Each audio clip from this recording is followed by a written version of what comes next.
হে তরুণ যুবকেরা, আব্দুর রহমান আস-সুমাইত এমন সময় মুচকি হেসে বললেন, বলে দাও তাই যদি কথা হয়, ওটাই যদি ওদের শর্ত হয়, তাহলে বলে দাও। ওরা ওই সর্দারকে জানিয়ে দাও, সে যেন তার দলের যত মানুষ আছে সব মানুষকে আমার সামনে হাজির করে। জোরে হবে না? জোরে হবে না? ভাইরা আমার, একটু ভাবুন তো তার মনের জোরটা কোথায়। হে যুবকেরা, হে আমার বন্ধুরা, হে আমার মুরব্বিয়ানেরা, শুনে রেখে দিন বাবা, জেনে রেখে দেন। হে মুসলমান, একটু লক্ষ্য করুন। এমন সময় আব্দুর রহমান আস-সুমাইত তিনি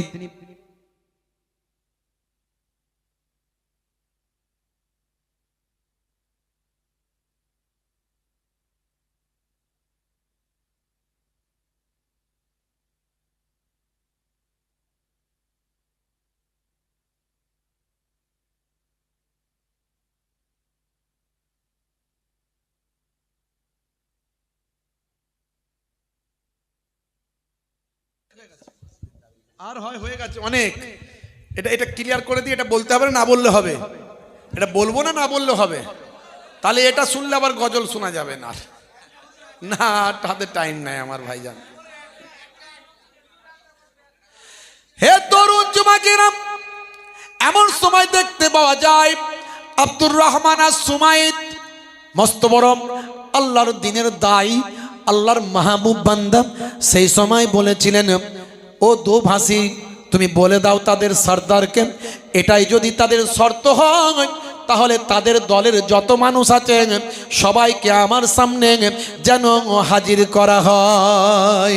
এমন সময় ভাই আমার সর্দার নির্দেশ দিলেন, যাও, যে যেখানে আছে সবাইকে এখানে হাজির করে দাও। এদিকে আব্দুর রহমান আস-সুমাইত নিজের নামাজের মুসাল্লাটা জমিনের উপর বিছিয়ে দিলেন। বিছিয়ে দিয়ে আল্লাহর সঙ্গে একটু নিজের কন্ট্যাক্টটা, যোগাযোগটা শুরু করে দিলেন। মনিব আছে না নাই? জোরে বলেন। মনিবকে বললে মনিব শোনে, বলার মতো বলতে হবে। আজও আপনি বলবেন, আপনার কথা আল্লাহ শুনবেন, কিন্তু বলতে হবে। হে যুবকেরা, এমন সময় আব্দুর রহমান আস-সুমাইত নামাজে চলে গেলেন। হে যুবকেরা, শুনে রেখে দেন, আল্লাহর সঙ্গে কিভাবে যোগাযোগ করবেন।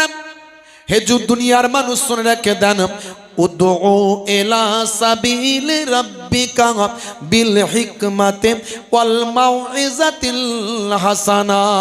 তোমরা মানুষকে ইসলামের দিকে আহ্বান করো, ডাকো, সুন্দর সুন্দর উপদেশ, সুন্দর সুন্দর কৌশলের দ্বারা আল্লাহর সঙ্গে বান্দার যোগাযোগটা কেমন করবেন। হে তরুণ যুবকেরা, হে আমার মুরব্বিয়ানেরা, ভাইরা আমার, আল্লাহর সঙ্গে বান্দার যোগাযোগটা করবেন সলাতের মাধ্যমে, নামাজের মাধ্যমে।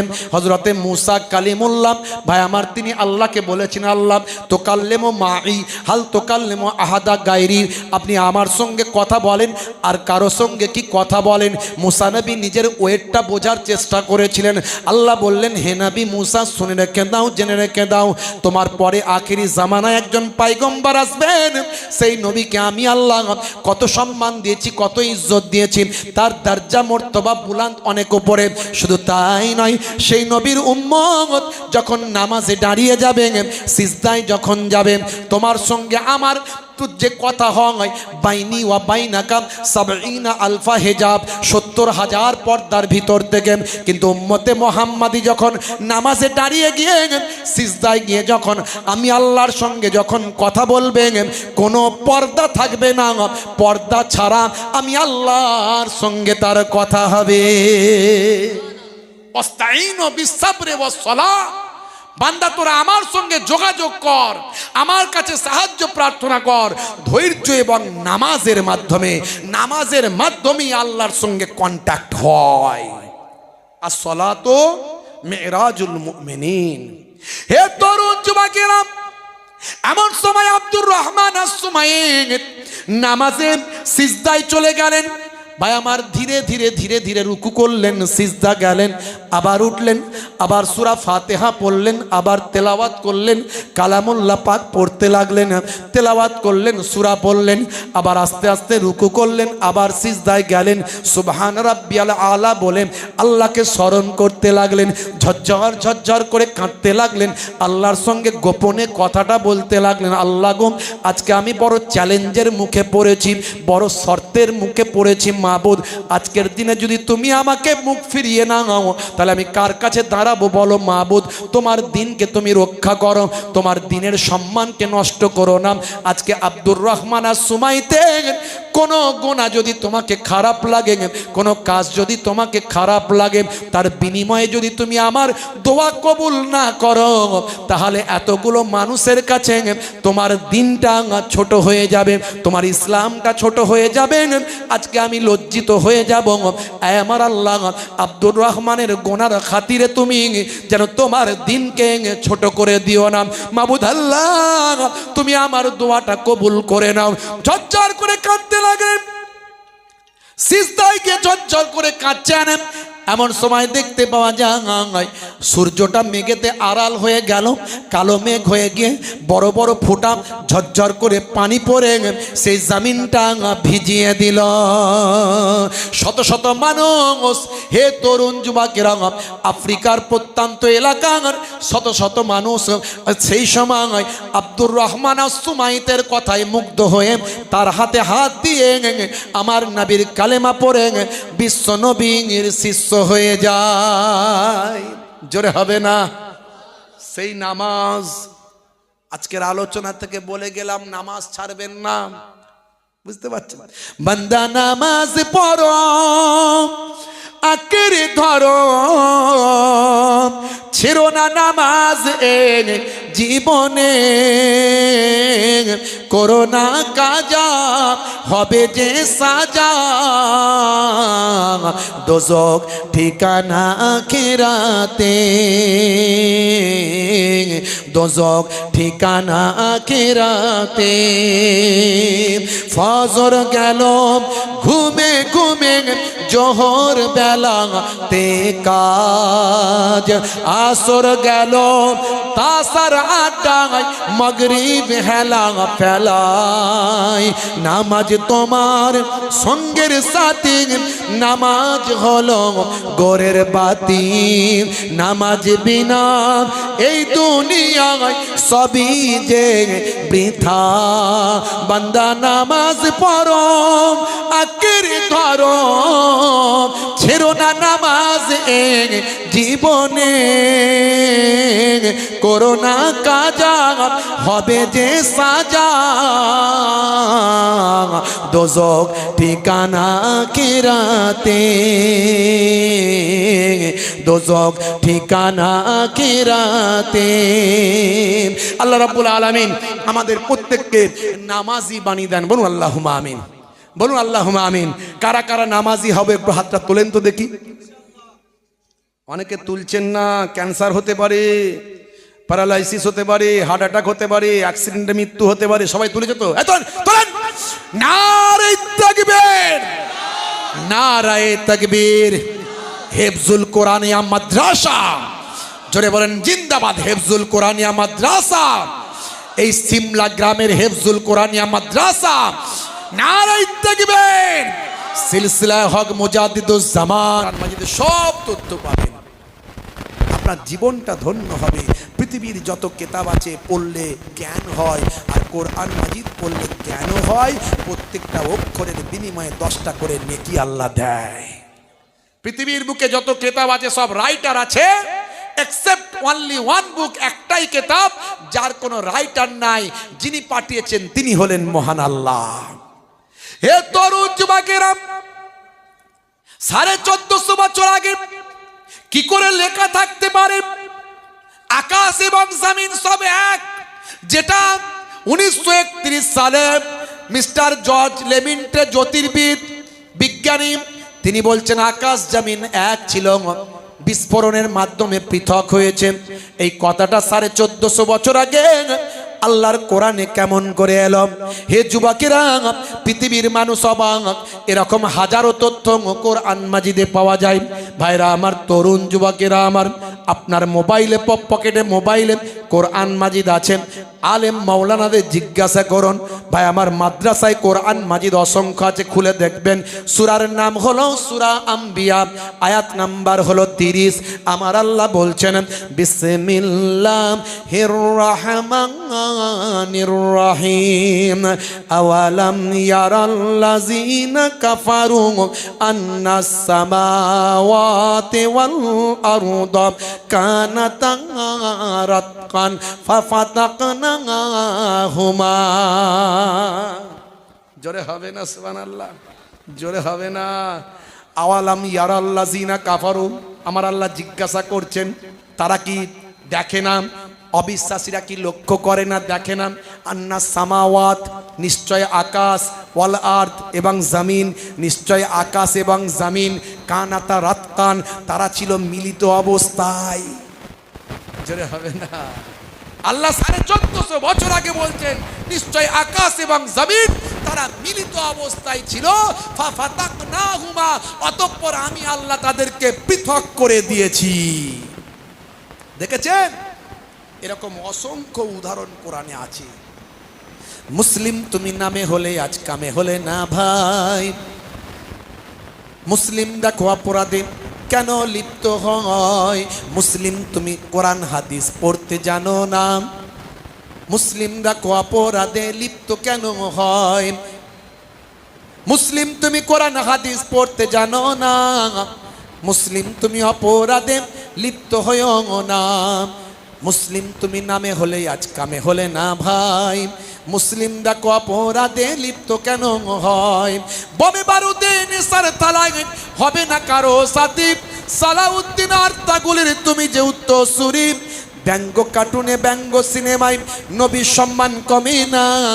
গুগল সার্চে সেরা মনীষী খুঁজে দেখো না। জোরে হবে না? মুসলমান শিক্ষিত হতে হবে, পড়তে হবে। কোরআনের প্রথম শব্দ হলো ইকরা, পড়ো পড়ো।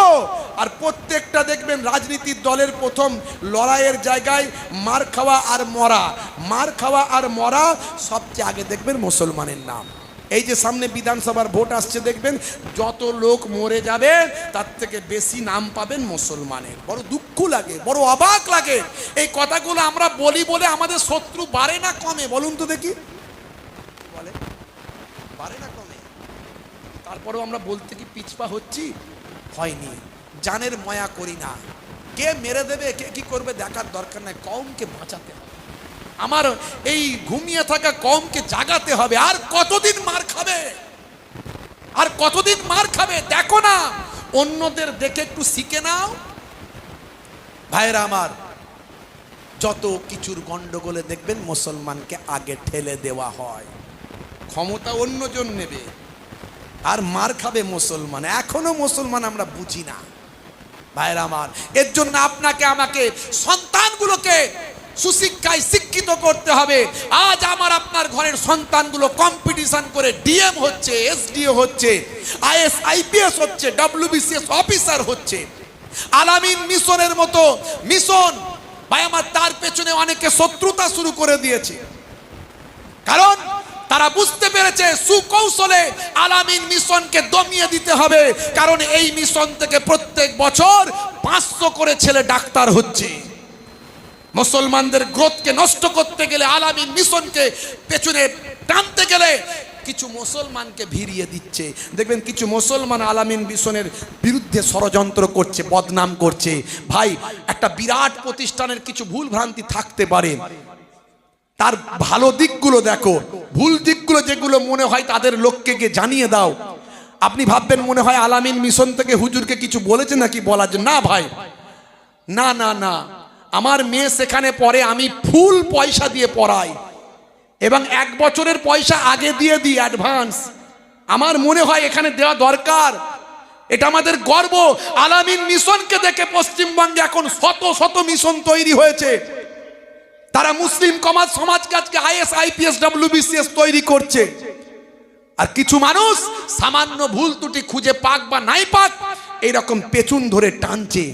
টানা অভ্যাসটা বাদ দিন, ভালো জিনিসটা মানুষের প্রচার করুন, মানুষের খারাপ জিনিস নিয়ে বদনাম করা বাদ দিন, নিজেকে পরিবর্তন করুন। ভাই আমার, কোনটাই জাতির উপকার হবে, কোনটাই সমাজের উপকার হবে সেটা ভাবুন। আপনি অবাক হয়ে যাবেন, শিক্ষার এত শক্তি আল্লাহ দিয়েছেন। জায়গাটার নাম হলো গুজরাট। হে তরুণ যুবকেরা, গুজরাটের ভাবনগর গ্রামটার নাম হলো গোখরি। এই গোখরি নামক গ্রামে হে তরুণ যুবকেরা, হে আমার মুরব্বিয়ানিরা, শুনে রেখে দিন বাবা, জেনে রেখে দিন বাবা, একটা সন্তান ছোট্ট বাচ্চা, তার বয়স হলো 10 বছর, তার নাম হলো গণেশ। এই গণেশ নামক ছেলেটিকে নেওয়ার জন্য সার্কাসের একদল লোক এলো। ভাই আমার, তারা এখানে কেন এসেছে? এই গোখরি নামক জায়গাটিতে হে তরুণ যুবকেরা, হে আমার মুরব্বিয়ানিরা, এই গণেশের বাবার কাছে কেন ছুটে এসেছে? গণেশ বড়িয়াকে নেওয়ার জন্য। তার 10 বছরের সন্তান, মাত্র 3 ফুট লম্বা, তার আর লম্বা বাড়ছে না। সে একজন বাউনে, বাউনে বলে, বাউনে না বেউনে বলে ভাইরা আমার, অর্থাৎ সে ছোট মানুষ, তার শরীরটা বড় হয় না। ভাই আমার, এই গণেশের বাবার কাছে এসে ওই সার্কাসের লোকগুলো 5 লাখ টাকা তাকে ছুড়ে দিয়ে দেয়, দিয়ে বলেন, হে গণেশের বাবা, তোমার সন্তান আর বড় হবে না, তাকে আমাদের ছোট বয়সে দিয়ে দাও, আমরা সার্কাসের কাজে লাগাই। গুজরাট ভাবনগর। 10 বছরের বাচ্চাটা 3 ফুট মাত্র লম্বা, 3 ফুট। বন্ধুরা আমার, তরুণ যুবকেরা আমার, গণেশের বাবা বলেন, না, আমার সন্তান আমার বোঝা নয়, আমার সন্তানকে আমি বিক্রি করব না, আমার সন্তানকে আমি লালন পালন করে বড় করতে চাই।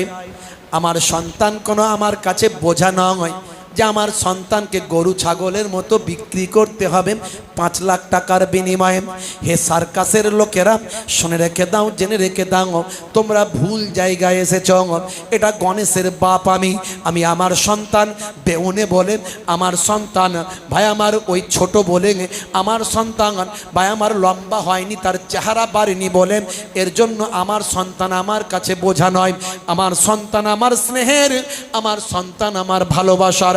হে তরুণ যুবকেরা, 5 লাখ টাকা সার্কাসের মানুষগুলোর দিকে তিনি ছুঁড়ে ফিকে দেন। যাও যাও, আর যখন আর কখনো আমার ঘরের দিকে তোমরা লোভ দিও না। হে তরুণ যুবকেরা, হে আমার বন্ধুরা, সেদিন থেকেই গণেশ ছোট্ট বাচ্চা, 10 বছর বয়স, কিন্তু লম্বায় 3 ফুট। সে আগে থেকেই তার থেকে আর বাড়ে না। বন্ধুরা আমার, সেদিন থেকে সে প্রতিজ্ঞা করেছিল, আমি মানুষের কাছে বুঝিয়ে দেব, আমি ছোট হলেও আমার মর্যাদা আছে, আমার সম্মান আছে, আমি শিক্ষায় মনোনিবেশ করব, আমি পড়াশোনা করে জীবনে একজন ডাক্তার হব। ছোট্ট বয়স গণেশ। এখান থেকে অনেক কিছু নেওয়ার আছে, তাই আমি এই উপমা উদাহরণটা তুলে ধরছি, এই কথাটা আমি আপনাদের কাছে বলছি। বন্ধুরা আমার, তরুণ যুবকেরা আমার, হে আমার মুরব্বিয়ানেরা, শুনে রেখে দেন, দেখতে দেখতে গণেশ পড়াশোনায় খুব ভালো, পড়তে পড়তে 2018 সাল এলো। ভাই আমার, গণেশ মাধ্যমিক এইচএসে ভালো র্যাঙ্ক করলাম। সে যখন লিখতে পারতো না, তখন সে রাইটার নিত, সে রাইটারকে দিয়ে লিখাতো, যাতে করে তার হাতগুলো ছোট ছোট, সময় অল্প, তাড়াতাড়ি লিখতে হবে, তাড়াতাড়ি লেখার জন্য সে রাইটার নিত, রাইটারকে মুখে বলতো, সে রাইটার লিখে দিত। গণেশ কিন্তু ভালো রেজাল্ট করলাম। এইভাবে পড়তে পড়তে পড়তে পড়তে হে তরুণ যুবকেরা, সে নিট পরীক্ষা দিল। নিট পরীক্ষায় দেবে, কিন্তু নিট পরীক্ষায় বসার সমস্যা। বন্ধুরা আমার, নিজে পরীক্ষা দিতে গিয়ে সময় তার কভার হয়ে যায়, ছোট হাত, লিখতে বড় দেরি হয়ে যায়। প্রথমবারে ফেল হয়ে গেল, প্রথমবারে পাস করতে পারলো না, কিন্তু দ্বিতীয়বারে তার মনোবলটা বাড়িয়ে নিল। মনোবল বাড়িয়ে নিয়ে সে রাইটার নিল, রাইটার নিয়ে দ্বিতীয়বারে নিটটা 2018 সালে কোয়ালিফাই করে নিট পরীক্ষায় পাস করে গেল। অর্থাৎ ডাক্তারি পড়ার সুযোগ পেয়ে গেল, ডাক্তার হওয়ার পথে সে এগিয়ে গেল। হে তরুণ যুবকেরা, সারা এলাকায় খুশির বন্যা বইছে। একটা বেউনে মানুষ, একটা 3 ফুটের চেহারা, সে আজকে ডাক্তার হওয়ার পথে। ভাই আমার, গণেশ দাঁতে দাঁত চেপে লড়াই করছে, আমাকে কেউ অবজ্ঞা যেন করতে না পারে। আমি ছোট মানুষ তো কি হয়েছে, সবাই যেন আমাকে স্যালুট করে, আমি ডাক্তার হয়ে মাথা উঁচু করে দাঁড়াবো।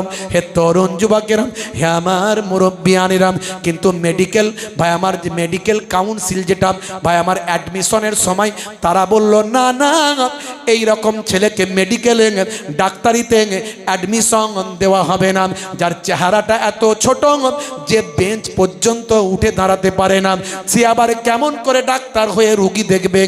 না না, রুগীকে স্ট্রেচারে করে নিয়ে এলে তার হাত যাবে না, তার সে ডাক্তারের হিসাবে রুগীরকে হাত পাবে না। এরকম মানুষকে ডাক্তার বানানোর কোনো দরকার নাই। 72% প্রতিবন্ধী চেহারা, তাকে কখনো ডাক্তার করা যাবে না। এইভাবে মেডিকেল বোর্ড তাকে স্বীকৃত দিল, তার ডাক্তারি হওয়ার স্বপ্নটা বৃথা হয়ে গেল।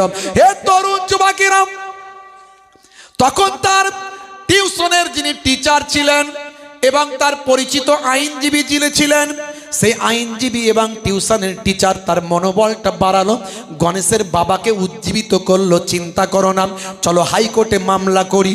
হাইকোর্টে যখন পরীক্ষায় অনুমতি দেওয়ার, মেডিকেলে ভর্তি হওয়ার জন্য যখন মামলা করা হলো, হাইকোর্ট তখন 7-5 ভেবে চিন্তা করে বলল, ডাক্তার হওয়ার জন্য, পড়াশোনা করার জন্য, মেধার জন্য শরীর কখনো বাধা নয়।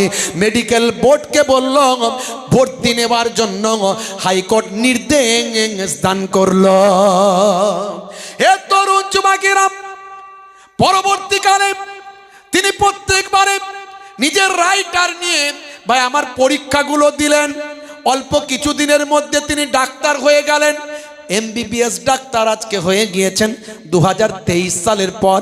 24 সালে 25 সালে আজকে তিনি ডাক্তার হয়েছেন।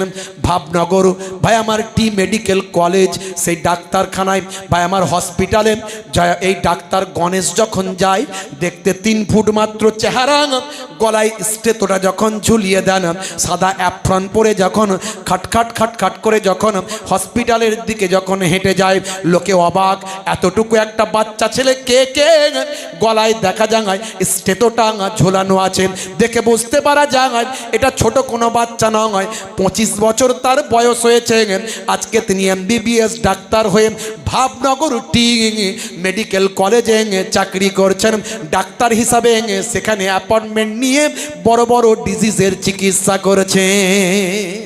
দেখেছেন, একটা ছোট্ট বেউনে মানুষ শিক্ষার জোরে একটা হসপিটালে ভাই আমার গলায় স্টেথো ঝুলিয়ে খাটখাট করে যায়। সবাই তাকে পরিহাস করত, আজ সবাই তাকে স্যালুট জানায়। এর নাম হলো এডুকেশন, এর নাম হলো শিক্ষা।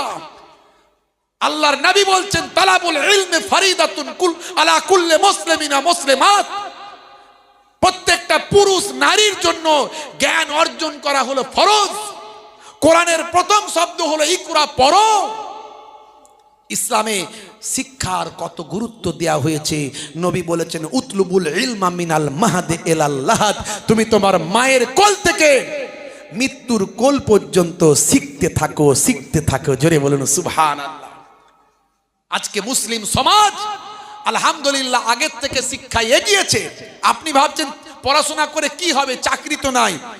হ্যাঁ, আরে চাকরির জন্য তো পড়াশোনা নয়, পড়াশোনা করা মানুষ হওয়ার জন্য, পড়াশোনা করা সমাজকে বদলে ফেলার জন্য, পড়াশোনা করা চাকরি দেওয়ার জন্য।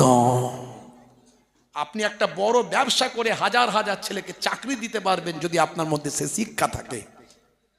ভাইরা আমার, তরুণ যুবকেরা আমার, আর আমাদের বিরুদ্ধে তো সবসময় লেগে আছে কিছু মানুষ যাতে আমাদেরকে পিছিয়ে দেওয়া যায়। এক সময় চাকরিতে আমাদের পার্সেন্টেজ অনেক বেশি ছিল, দেখতে দেখতে যত দিন যাচ্ছে তত পার্সেন্টেজ কমছে। এখন 1% 2% চাকরি করে কিনা বলা মুশকিল। তো এর বিরুদ্ধে প্রতিবাদ করতে হবে, লড়াই করতে হবে, আওয়াজ তুলতে হবে। তার জন্য তো শিক্ষা দরকার। বন্ধুরা আমার, তরুণ যুবকেরা আমার, তবে ভয় পাবেন না, চিন্তা করবেন না। আল্লাহ বলছেন, বান্দা তোরা আমার হয়ে যা, আমি আল্লাহ তোদের হয়ে যাব। মাল্লাহুল মাওলা ফালাহুল কুল। বান্দা যখন আল্লাহর হয়ে যায়, কুল মাখলুকাত তার গোলাম হয়ে যায়। ভাইরা আমার, তরুণ যুবকেরা আমার, সব কিছুর মূলে আল্লাহর হতে হবে। আল্লাহ তো নিয়ামত দিয়েছেন, আল্লাহর নিয়ামত পেয়েছি, আল্লাহর নির্দেশ মানতে হবে। বন্ধুরা আমার, তরুণ যুবকেরা, আপনার জবান, আপনার পেট, আপনাকে তাকওয়াওয়ালা হতে হবে, হারাম থেকে বেঁচে চলতে হবে, নামাজি হতে হবে। নামাজের মধ্যে দিয়ে আল্লাহর সঙ্গে বান্দার কন্টাক্টটা, যোগাযোগটা ঠিক রাখতে হবে। হে তরুণ যুবকেরা, আব্দুর রহমান আস-সুমাইতের কথা বলছিলাম। আব্দুর রহমান আস-সুমাইত আফ্রিকার প্রত্যন্ত এলাকার ভাই আমার বস্তির মানুষদের ব্যাপারে খবর পেলেন। হাজার হাজার মানুষ এখনো সেই বস্তিতে বাস করেন, যাদের মধ্যে কোনো দিন পৌঁছায়নি, কোনো ধর্ম পৌঁছায়নি, কোনো ধার্মিক ব্যক্তি তাদের কাছে গিয়ে ধর্মের বাণীটা কখনো দেয়নি, এমনকি ইসলামের প্রচারও হয়নি। তারা এমনকি আল্লাহকে চেনে না। যখন আব্দুর রহমান আস-সুমাইত এই ঘটনা জানতে পারলেন, তিনি বললেন, আফ্রিকার প্রত্যন্ত এলাকায় গিয়ে তাদের কাছে আমি মহান আল্লাহর বাণীটা পৌঁছাতে চাই। জোরে হবে না? জোরে হবে না? ভাইরা আমার, তরুণ যুবকেরা আমার, এমন সময় আব্দুর রহমান আস-সুমাইতকে লোকেরা বলল, হুজুর, এটা সাধারণ জায়গা নয়, এটা আফ্রিকার প্রত্যন্ত জঙ্গলময় এলাকা, এটা ভয়ঙ্কর জায়গা, এখানকার মানুষগুলোও ভয়ঙ্কর, আর এখানকার জীবজন্তুগুলোও সব ভয়ঙ্কর। এখানে গেলে আমরা যে কোনো বিপদে পড়তে পারি, যে কোনো বিপদে পড়তে পারি। আল্লাহর মাহবুব বান্দা আব্দুর রহমান আস-সুমাইত বড় আল্লাহওয়ালা মানুষ। সেই সময় তিনি বলেছিলেন, হে আমার সঙ্গীরা, শুনে রেখে দাও, যে বান্দা আল্লাহর হয়ে যায়, আমার আল্লাহ তার হয়ে যায়। লা তাখাফ ওয়ালা তাহজান ইন্নাল্লাহা মা'ানা। তোমরা ভয় পেও না, চিন্তা করো না, নিশ্চয় আমাদের সঙ্গে আমার আল্লাহ তিনি আছেন। হে দুনিয়ার মানুষ, শুনে রেখে দাও, জেনে রেখে দাও বাবা, তোমরা কিছু ভেবো না, চিন্তা করো না, আমি যাব, আমার সঙ্গে কে যাবে ঠিক করো। এমন সময় আব্দুর রহমান আস-সুমাইতের কয়েকজন মুরিদ ভক্ত, ভালোবাসার মানুষ, তারা বলল, হুজুর আমরা যেতে চাই। কয়েকজনকে সঙ্গে নিলেন। একজন দোভাষী, যে বিভিন্ন ভাষা বোঝেন, সেরকম দোভাষীর একজন মানুষকেও সঙ্গে নিলেন। বন্ধুরা আমার, বহু পথ দুর্গম এলাকা অতিক্রম করে ভাই আমার ওই জঙ্গলময় এলাকা, আফ্রিকার প্রত্যন্ত এলাকায় যাওয়ার আগে একটা ভয়ঙ্কর নদী পড়ে। সেই নদী অতিক্রম করার জন্য মাঝির সঙ্গে কথা বলেন। মাঝি বলেন, না না, ওই নদীতে ভয়ঙ্কর জীবজন্তু আছে, কুমির আছে, ওই নদীটা আমি ওই নদীতে কেউ নৌকা নিয়ে যায়নি, নদীর পার দিয়ে গেলে বিপদ আছে, ওখানে যাওয়া যাবে না। এমন সময় আব্দুর রহমান আস-সুমাইত, তার কথা কে না ভালোবাসে, তার জবানের কথা কার উপর তাসির কেমন হয়, কেমন করে বাবা। এমন সময় হুজুর বললেন, বাবা ছেলে রে, আমি যাব, আমার সঙ্গে চলো, আমার সঙ্গে গেলে তোমার কিছু হবে না বাবা, মহান আল্লাহ আমাদের হেফাজত করবে। আব্দুর রহমান আস-সুমাইত ওই মাঝিকে বলতে মাঝির হৃদয় বিগলিত হলো, হুজুর চলুন তাহলে যাই। হ্যাঁ, তা এমন সময় ভাইরা আমার নৌকায় চলতে শুরু করলেন। ভয়ঙ্কর জায়গা, চারিদিকে জীবজন্তু, জঙ্গলময় এলাকা, নদীতেও কুমির, এই রকম নদী যেখানে কোনো নৌকা যায় না। এই ভয়ঙ্কর পথ পাড়ি দিয়ে ওই জঙ্গলময় বস্তির সামনে গিয়ে পৌঁছালেন। ভাই আমার ওই পারে গিয়ে নৌকা ঠেকলো, চারিদিক থেকে মানুষ, এরকম শহরে মানুষদেরকে তারা ঘিরে ফেললো। তারা তাদের ভাষায় বলল, এখানে কেন? তোমরা তো এখানে আসার কথা নয়, এখানে কোনো মানুষ তো এখানে আসে না, তারা তীর ধনুক নিয়ে চারিদিক থেকে ঘিরে ফেললাম। একবার শুধু তাদের সর্দার যদি অনুমতি দেন তাহলে সঙ্গে সঙ্গে তাদেরকে হত্যা করা হবে। আব্দুর রহমান আস-সুমাইত, হে তরুণ যুবকেরা, পোলাইট ভাষায় মুচকি হেসে তাদের সঙ্গে কথা বলতে লাগলেন। তারা দোভাষীর মাধ্যমে কথাটা বলতে লাগলাম। এমন সময় দোভাষী বলল, শোনো হে সর্দার, শুনে রেখে দিন, ইনি হলেন একজন ভালো মানুষ, সৎ মানুষ, মিষ্টি মানুষ। ইনি তোমাদের কোনো ক্ষতি করতে আসেননি, ইনি তোমাদের কাছে এসেছেন মহান আল্লাহর পরিচয় দিতে। বিশ্ব ব্রহ্মাণ্ডের যিনি নিয়ন্ত্রক, যিনি নিয়ন্ত্রণ করছেন, মহান স্রষ্টা, সেই আল্লাহর পরিচয়টা দেবার জন্য উনি এসেছেন। দেখেছেন কেমন তারা দিন পৌঁছে দিয়েছেন। আমি আপনি একে অপরের কাছে নামাজের দাওয়াতটা দিতে পারছি না, নিজেই ঠিক মতো নামাজ পড়তে পারছি না। আবার নিজে একটু পড়লে মনে মনে করছি আমি জান্নাতে চলে যাব, ও বেটারা জাপারে হোককে যাক। আল্লাহ নিজে বলেছেন, কু আনফুসাকুম ওয়া আহলিকুম নারা, নিজে বাঁচো, নিজের পরিবারকে বাঁচাও জাহান্নামের আগুন থেকে। আল্লাহ কোরআন মাজিদে বলেছেন, ওয়া আকিমুস সালাত, নামাজ কায়েম করো। শুধু পড়তে বলেননি, প্রতিষ্ঠা করতে হবে। অর্থাৎ নিজে পড়ো, তারপরে নিজের পরিবারকে পড়াও। নিজের স্ত্রী, নিজের ছেলে মেয়ে, নিজের বউ বাচ্চা, সেগুলো সব কভার হয়ে গেলে পাশের বাড়ি, তার পাশের বাড়ি, পাড়াতে, পাড়ায়, গ্রামে সব হয়ে গেলে পাশের পাড়া। এইভাবে নামাজকে কায়েম করো, প্রতিষ্ঠা করো। ভাইরা আমার, মুসলমান আজকে আমরা নামাজই ঠিক মতো পড়ি না। আল্লাহর সঙ্গে আমাদের যোগাযোগটা কমে গেছে। 1450 বছর আগে আল্লাহর নবী সেই নামাজকে প্রতিষ্ঠা করার জন্য কত কষ্ট করলেন, কত আঘাত পেলেন। অথচ এই নামাজই হলো আল্লাহর কাছে সবচেয়ে প্রিয় ইবাদত। আফজালুল ইবাদাতে ইবাদাতুস সালাত। আর যে সালাত আপনি আদায় করলে, ইন্নাস সালাতা তানহা আনিল ফাহশাই ওয়াল মুনকার, নামাজ আপনাকে অন্যায়, অশ্লীলতা, পাপ থেকে রক্ষা করবে। সেই নামাজ আমরা ছেড়ে দিয়েছি। 100 জনের 95 জন নামাজের সঙ্গে কন্ট্যাক্ট নেয়। আমার নানা যান ছোট হুজুর পীর কেবলা রহমাতুল্লাহ আলাইহি নামাজের ওয়াজ করতে গিয়ে বড্ড রেগে যেতেন। রেগে গিয়ে বলতেন, কি দিয়ে বোঝালে বুঝবে বলো? ঝুরা আর কোদাল দিয়ে বোঝালে বুঝবে বাবা? ঝোড়া আর কোদাল দিয়ে বোঝালে বুঝবে? রেগে গিয়ে বলতেন। আমার দাদা যান মায়াপুর হুজুর, পিন্নাগড়ি হুজুর পীর কেবলা রহমাতুল্লাহ আলাইহি, ভাই আমার, বলতেন দিনে রাতে 24 ঘন্টায় 12 মিনিট করে 5 12 60, 1 ঘন্টা নামাজে দিলে আমার আল্লাহ তোমার 23 ঘন্টা কামিয়াবি দান করে দেবেন। কথা ঠিক না ভুল? হ্যাঁ, মুয়াজ্জিন আজান দেয় না, হাইয়া আলাস সালাম, মানে কি? এসো নামাজের দিকে এসো।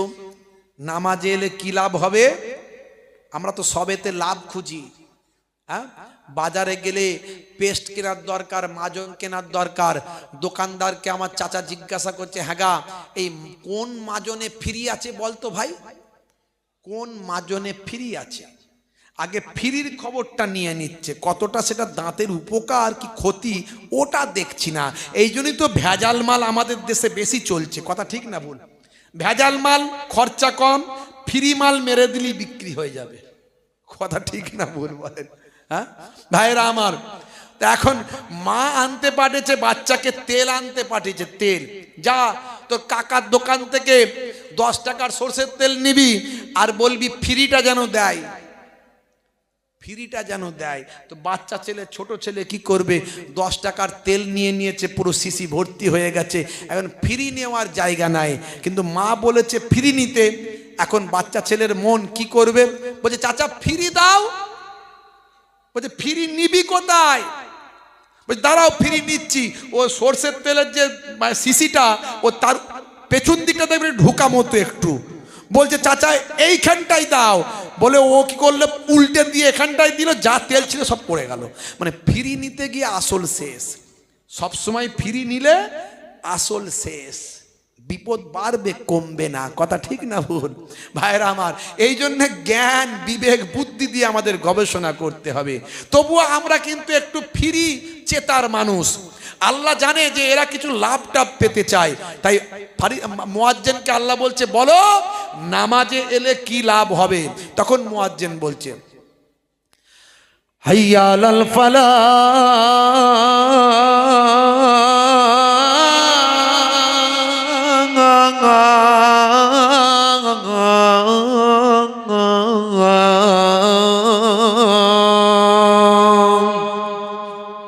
নামাজে এলে আমি আল্লাহ তোমাকে কামিয়াবি দান করে দেব। জোরে হবে না? জোরে হবে না? তা আমরা কে কে কামিয়াবি পেতে চাই না? হাত তুলে দেখান তো দেখি। অনেকে হাত তুলেছে কিন্তু একটু ঝোঁকে ঝোঁকে। সবাই কামিয়াবি পেতে চান, তাই তো নাকি? হ্যাঁ, জোরে বলেন। হ্যাঁ, জোরে বলেন। বলছে হুজুর একটু নেশা নিয়ে বলুন। এখন নেশাখোর পাত্তাখোর বেড়ে গেছে না কমেছে? যত দিন যাচ্ছে নেশার জিনিস আমদানি বেশি হচ্ছে, বুঝতে পারছেন? শাহরুখ খান তিরঙ্গা খাচ্ছে, ভাই ওরা খাবার লোক। অজয় দেবগান সেও নাকি কি যেন একটা বিমল নাকি খাচ্ছে। এই যে মোবাইলে পাঠায় আমাকে অনেক ছেলে, বুঝতে পারছেন? এগুলো বলি তো সেই জন্য পাঠায়। আচ্ছা বলুন তো, শাহরুখ খান অজয় দেবগান এরা বিমল খাওয়ার লোক? হ্যাঁ, বলছে করো কমল, হৃদয় হবে কমল, খাও তোমরা বিমল। উড়ি সর্বনাশ।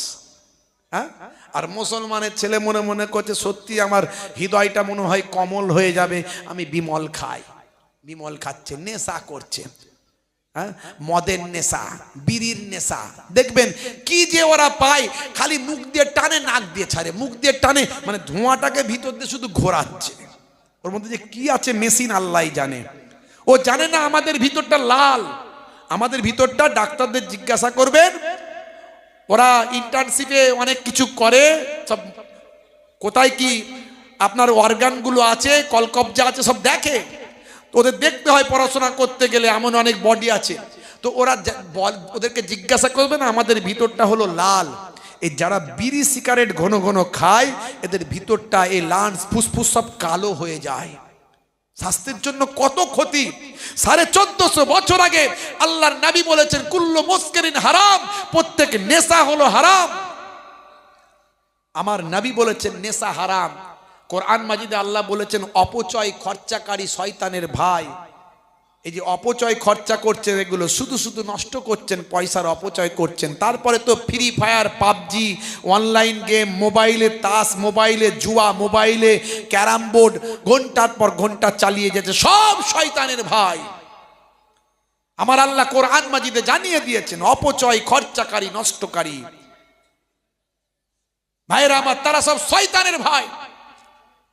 এই ফ্রি, এই কি বলে আপনার এই নেশা আজকে এমন এক জায়গায় পৌঁছে গেছে, আমার আপনার নার্ভের সঙ্গে যারা খায় এমন অ্যাডজাস্ট হয়েছে।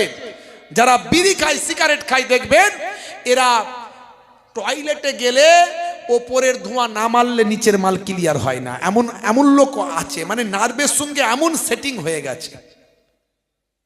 আমি 10 হাত দূর থেকে এই বিড়ি সিগারেট আর এই তিরঙ্গা ভাই আমার গুটকার গন্ধ সহ্য করতে পারি না।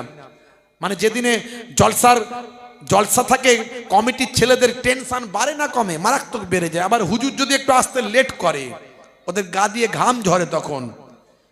অন্যদিন 10টা তিরঙ্গা গুটকা খেলে ওদিনে 20-30টা মেরে দেয়। যেই গাড়ি থেকে নামি, দূর থেকে অমনি ছুটে জলসা কমিটির ছেলেগুলো আসে, ওদের মধ্যে 2-1 আওয়াজ দেয়, হুজুর আসসালামু আলাইকুম। আমি সর্বনাশ করছে, মাল ভিতরে ভরে রেখেছে রে, মাল ভিতরে রেখে দিয়ে আওয়াজ দিচ্ছে। যা হবে হবে, ওই জলসাতেই বলবো, সবার মাঝে দেবো, যার কথা তার গায়ে লাগবে বুঝে নেবে সে। এমনি ডাইরেক্ট বললে আবার যদি মনে দুঃখ লেগে যায়, এই একবার তার গ্রামে এসে দুঃখ দিয়ে যাবে, এটা তো ঠিক নয়। কথা ঠিক না বল? ডাইরেক্ট বলার দরকার নেই, যা বলার ওয়াজের মাধ্যমে বল। কি হবে, সে আবার আমার সঙ্গে মুসাফা করবে। আমার তো এমনি সহ্য হয় না ওই গ্যাস গন্ধ। মাঝে মাঝে ভাবি, আমার যদি এত কষ্ট হয়, ওদের বউগুলো টেকে কি করে, বুঝতে পারছেন? তো হাতটাকে বাড়িয়ে দিয়ে মুখটাকে ঘুরিয়ে নি, কিন্তু হলে কি হবে, যেখানে বাঘের ভয় সেখানে সন্ধে হয়। ও কানের কাছে এসে বলে, হুজুর দোয়া করবেন। ওই ভাই দোয়া পরে হবে, সাইড দূর থেকে কথা বলো, দূর থেকে কথা বলো, দোয়া পরে হবে। মানে এমন নেশা আজকে কোন জায়গায় চলে গেছে একটু ভাবুন। নেশা থেকে বাঁচুন। আমার নবী বলেছেন নেশা হারাম। নেশা, আরে বাবা কেউ বলছে মাকরু, তো মাকরু হলেও তো সেটা অপছন্দনীয়, কেন আপনি খাবেন? আমাকে মাঝে মাঝে মনে মনে করে যে হুজুর এত নেশার বিরুদ্ধে বলে, দেখি তো একটু হুজুরকে টেস্ট করে। খাওয়ান দাওয়ান জলসায় যাওয়ার পরে, মেহমানদারি করার পরে কিছু ছেলে আবার এরকম বদমাইশি করে বলে, হুজুর কি পান দেব, 120 না 420? আমি সর্বনাশ করেছি। আমি বুঝতে পারি ও বেটা আমাকে টেস্ট করছে। আমি বলি, ও যখন ওইভাবে কথা বললো, তাহলে আমি ওকে একটুখানি নাড়িয়ে ঘেটে দেখি একটুখানি। আমি বলি, আমি 120ও খাই না, 420ও খাই না। বলতে হুজুর তাহলে বলুন কোন জর্দা দেব? আমি কোনো জর্দা আমি খাই না। মানে আমি ওকে একটু ঘোরাচ্ছি। তাহলে হুজুর কি দেব? দোক্তা দেব? আমি দোক্তাও আমি খাই না। তাহলে কি খান হুজুর? সাদা পান? আমি সাদা পানও খাই না। তাহলে কি খান হুজুর? এখনকার হাইব্রিড হুজুররা সব রজনীগন্ধা। আমি বলি ওসবেও আমার নাই ধান্দা। কি চলে হুজুর? আমি কিছুই চলে না। হুজুর নেশা করেন না? নেশা কিছুই করি না। নেশা না করলে বেটা ছেলে হয় হুজুর? আমি মেয়ে ছেলে মনে হচ্ছে আমাকে? আমার কি মেয়ে ছেলে মনে হচ্ছে? ভাইরা আমার, তরুণ যুবকেরা আমার, হাত জোর করে বলবো নেশা থেকে বাঁচুন। আল্লাহর সঙ্গে কন্ট্যাক্টটা ঠিক রাখুন। প্রতিজ্ঞা করুন নামাজি হয়ে যাবেন। আজ থেকে প্রতিজ্ঞা করুন নামাজি হয়ে যাবেন। আফ্রিকার প্রত্যন্ত এলাকায় আব্দুর রহমান আস-সুমাইত যখন গেলেন, তারা বলল ঠপ বুঝতে পারলাম ওনার কথা ভালো লেগেছে, তবে আমাদের এখানে একটা বিপদ হলো, এখানে পানি হয় না বহুদিন থেকে পানি বর্ষণ হয় না। যদি তোমার আল্লাহ সত্য হয় তাহলে আল্লাহকে বলো একটু পানি দিয়ে দিতে। যদি তিনি পানিটা দিয়ে দেন তাহলে আমরা সবাই তোমার হাতে হাত দিয়ে তোমার আল্লাহকে আল্লাহ বলবো, তোমার নবীর কালেমা পড়ে নেব। জোরে হবে না? জোরে হবে না? শর্তটা কি মনে হচ্ছে খুব সহজ শর্ত? কি জি, আমাদের মতো মৌলবী হলে কি বলতো, ও তোমার বয়ে গেল, তুই জান্নাত যাবি কি জাহান্নাম যাবি দেখে নেবি, আমি আমার চললাম। কথা ঠিক না ভুল? হ্যাঁ, আমি বলবো আল্লাহ পানি দেবে তবে তুমি আল্লাহকে মানবে, ও আমার দেখার দরকার নাই। কথা ঠিক না ভুল? মাসলাকে মুজাদ্দিদুজ জামান, মাদ্রাসা তোলাবা ওলামা, জোরে জোরে বলুন মারহাবা। মাদ্রাসার ওলামা তোলাবা, জোরে বলুন মারহাবা। ভাই আমার সুধী বিন্দু নামাজি মুসল্লি বান্দা, জোরে বলুন মারহাবা। নারে তাকবীর, মাশাআল্লাহ মাশাআল্লাহ। যাই হোক, বিদায় নেব। আর বলা যাবে না 20 হয়ে গেছে, আমার প্রোগ্রাম আছে বাপ, আর ওরম বলবেন না। মাশাআল্লাহ। কই ভাইজান এসে গেছে তো? কই নিয়ে আসেন। এই তাহলে আপনারা তাড়াতাড়ি যান, তাড়াতাড়ি হয়ে যাবে, আমার দেরি অনেকটা রাস্তা যাবো জানেন তো, সেই 4 পার করে জানেন।